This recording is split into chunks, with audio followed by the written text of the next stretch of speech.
This is Mom.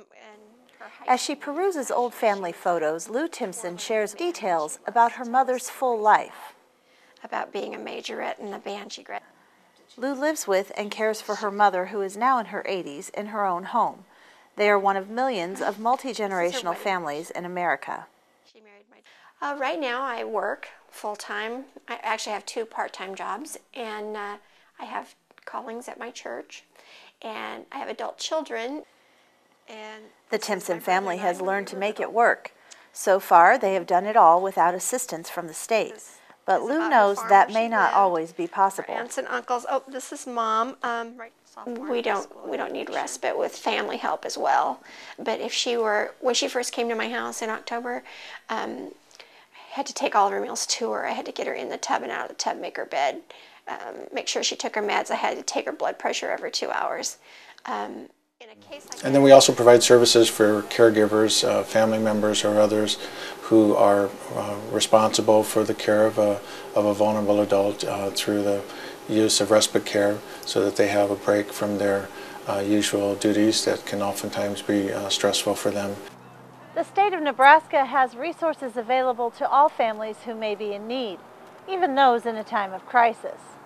Here in Nebraska, there are a number of agencies and agencies in particular that provide in-home services. For many families, caring for an elderly parent in the home is not an option.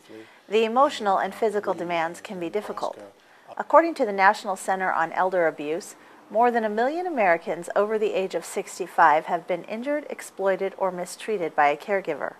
Of those, 1 in 14 occurs in the home. As well as neglect, which may be perpetrated by a caregiver, or it may also be denial of essential services by the vulnerable adult, him or herself. It is estimated that many incidences of elder abuse go unreported.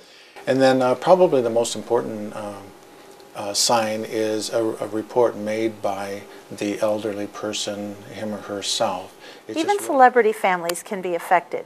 In his address to Congress, actor Mickey Rooney said, "I was literally left powerless, and if it can happen to me, then God willing, it can happen to anyone." What we find is that there's not a lot of leadership on the federal level with regards to elder abuse and adult protective services. For now, the Timpsons are counting their blessings that they have each other.